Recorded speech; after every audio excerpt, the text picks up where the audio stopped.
In the name of Allah, the most beneficent, the most merciful. Assalamu alaikum. My name is Professor Muhammad Masood. Welcome to our channel Easy English with Professor Muhammad Masood. ये हमारी art of translation की video है और इसमें हम पढ़ेंगे rule number 182. Before I start this video lesson, I'd like to say one thing. गलत फहमी चाहे छोटी हो या बड़ी इतनी जहरीली होती है कि हर चीज़ को खाक में मिला देती है, इसलिए कोशिश करें कि आप गलत फहमी से बचें. आइए देखते हैं कि इस वीडियो लेसन में हमारे पास किस तरह के सेंटेंसेस हैं. जैसा कि जब उसे आजमाओगे तो पता चलेगा, या जब हाथ जल जाएगा तो पता चलेगा, या जब किसी के लिए कुर्बानी दोगे तो पता चलेगा, या जब घर के अखराजात उठाओगे तो पता चलेगा. और ये जुमला अक्सर जब वालिदैन बच्चों को कह रहे होते हैं कि जनाब जब आप अखराजात उठाओगे ना तो पता चलेगा, पैसे कमाओगे तो पता चलेगा. अच्छा, ये इस तरह के सेंटेंसेस हैं जो असल में किसी एक अमल के होने के बाद हमें उसके रिजल्ट की तवक्को कि वो रिजल्ट चेंज होगा, यानी वो नहीं होगा जो हम तवक्को कर रहे हैं, तो उस वक्त हम इस तरह के सेंटेंसेस इस्तेमाल करते हैं. आइए देखते हैं कि हम इनको इंग्लिश में किस तरह कन्वर्ट करते हैं. अच्छा, यूल अंडरस्टैंड वंस, उसके बाद फिर सब्जेक्ट वर्ब ऑब्जेक्ट इस्तेमाल, यानी ओपन वर्ब इसलिए छोड़ते हैं कि आप इसका टेंस चाहे तो चेंज कर सकेंगे, लेकिन हमने ज़्यादातर प्रेजेंट का यूज़ किया है कि हम इनको प्रेजेंट में बहुत ज़्यादा बोलते हैं.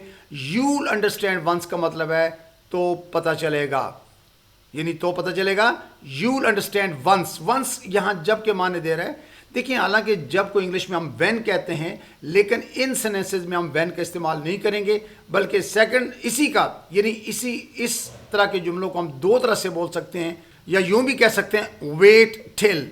अच्छा, टिल भी होता है जब तक, यानी उस वक्त तक, जब तक. तो यहाँ टिल के माने भी जब होते हैं, वेट टिल. टिल के बाद आप दोबारा सब्जेक्ट वर्ब और ऑब्जेक्ट इस्तेमाल करेंगे. तो जैसा कि मैंने आपको पहले बता दिया कि आप चाहें तो इसको कोई टेंस भी चेंज कर सकेंगे. इट डिपेंड्स ऑन यू, ये आपका चॉइस है. आइए अब हम इसकी एग्जांपल्स को स्टडी करते हैं और देखते हैं. जब मैं एग्जांपल्स को बोलता हूं तो मैं उसके साथ छोटे छोटे इंपॉर्टेंट पॉइंट्स भी क्लियर करता जाता हूं. आइए देखते हैं इसकी एग्जांपल्स को. जब मेरा साथ दोगे तो पता चलेगा, यानी साथ दोगे तो पता चलेगा ना, उससे पहले कैसे पता चल सकता है. You'll understand once you support me, you'll understand once you support me, या wait till you support me. अच्छा, दोनों स्ट्रक्चर ठीक है, जो चाहे आप इस्तेमाल कर लीजिए. wait till you support me, जब उसे आजमाओगे तो पता चलेगा. you'll understand once you test him, you'll understand once you test him, या wait till you test him, wait till you test him, जब वो बात करेगी तो पता चलेगा ना. you'll understand once she speaks, you'll understand once she speaks, yeah, wait till she speaks, wait till she speaks. So you must have noted कि you'll understand once के बाद हमने she सब्जेक्ट यूज किया, आगे वर्ब की first form use की है चूंकि प्रेजेंट टेंस की बात हो रही है. इसी तरह से wait यानी till, इसके बाद फिर she सब्जेक्ट है और speaks वर्ब की फर्स्ट फॉर्म है. s जो है she की वजह से इस्तेमाल किया हमने. जब वो हिम्मत दिखाएगा तो पता चलेगा. you'll understand once he shows courage, show courage होता है हिम्मत दिखाना. You'll understand once he shows courage, या wait till he shows courage, wait till he shows courage. जब चम्मच की बजाय कांटे से खाओगे तो पता चलेगा ना. चम्मच से तो आराम से खाया जाता है, कांटे से ज़रा मुश्किल होता है. तो ये ज़रा ख़ास सेंटेंस है, ज़रा गौर से इसको सुनिएगा. You'll understand once you eat with a fork instead of a spoon, you'll understand once you eat with a fork instead of a spoon. fork कहते हैं कांटे को, स्पून कहते हैं चम्मच को. या wait till you eat with a fork instead of a spoon, wait till you eat with a fork instead of a spoon. जब वो मामा की बात समझेगा तो पता चलेगा ना. you'll understand once he understands mama's words, you'll understand once he understands mama's words, या wait till he understands mama's words, wait till he understands mama's words. जब उसे तकलीफ होगी तो पता चलेगा ना. she'll understand once she feels the pain, she'll understand once she feels the pain, या wait till she feels the pain, wait till she feels the pain. जब उसके साथ ज्यादती होगी तो उसे पता चलेगा. he'll understand once injustice happens to him, he'll understand once injustice happens to him. देखिए, he'll understand once ये तो आ गया ना, उसे पता चलेगा. once यानी जब injustice happens to him, उसके साथ ज्यादती होगी तो, या wait till injustice happens to him, wait till injustice happens to him. जब मोहब्बत का दर्द सहोगे तो पता चलेगा. you'll understand once you endure the pain of love, या wait till you endure the pain of love, wait till you endure the pain of love. जब पहली नजर में मोहब्बत होगी तो पता चलेगा. You'll understand once it's love at first sight. You'll understand once it's love at first sight. या wait till it's love at first sight. Wait till it's love at first sight. जब अकेले रहोगे तो पता चलेगा. You'll understand once you live alone. You'll understand once you live alone. जब तक बंदा अकेला ना रहे तो उसको नहीं पता चलता ना कि अकेले में क्या होता है. Wait till you live alone. Wait till you live alone. जब बच्चे संभालोगे तो पता चलेगा. You'll understand once you take care of kids. You'll understand once you take care of kids. या wait till you take care of kids. Wait till you take care of kids. जब घर के अखराजात उठाओगे तो पता चलेगा. पैसे खर्चना आसान होता है लेकिन जब खुद कमाने पड़े तो फिर पता चलता है ना. You'll understand once you bear the household expenses. You'll understand once you bear the household expenses. या wait till you bear the household expenses. Household कहते हैं घर के और expenses कहते हैं खर्चात को. Wait till you bear the household expenses. जब वालदैन बनोगे तो पता चलेगा.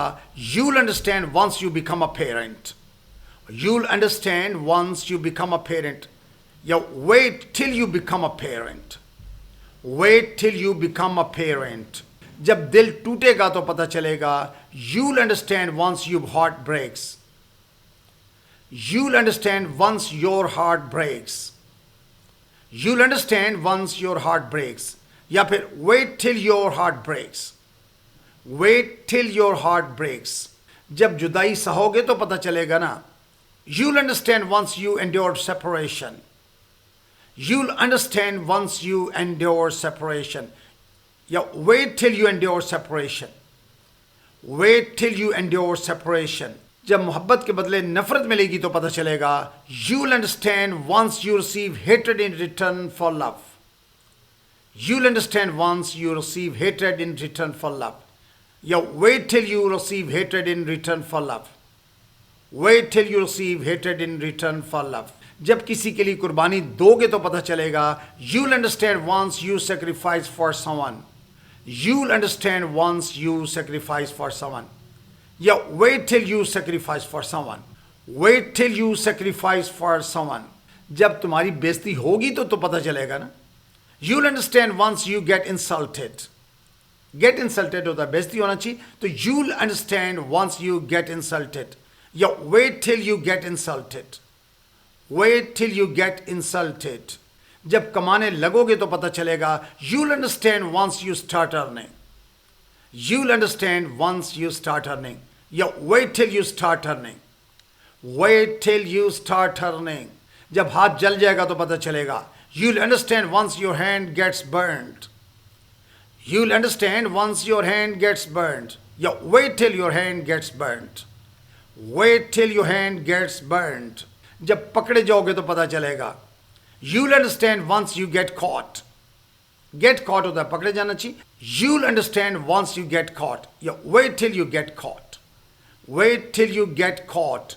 जब मार पड़ेगी तो पता चलेगा. You'll understand once you get beaten. You'll understand once you get beaten. या wait till you get beaten. Wait till you get beaten. जब छोड़कर चली जाएगी तो पता चलेगा. You'll understand once she leaves you. You'll understand once she leaves you. या wait till she leaves you. Wait till she leaves you. So you must have noted that in all these sentences हमने you'll understand once का इस्तेमाल किया है. यानी तो पता चलेगा जब, और उसके बाद फिर सब्जेक्ट वर्ब ऑब्जेक्ट इस्तेमाल करते हैं. चाहे आप टेंस चेंज कर सकते हैं या फिर सिंपली वेट के बाद वेट टिल के बाद अब सब्जेक्ट वर्ब ऑब्जेक्ट इस्तेमाल करेंगे. So I think that's enough for today. Thank you very much. Wish you best of luck. Take care. Goodbye for now.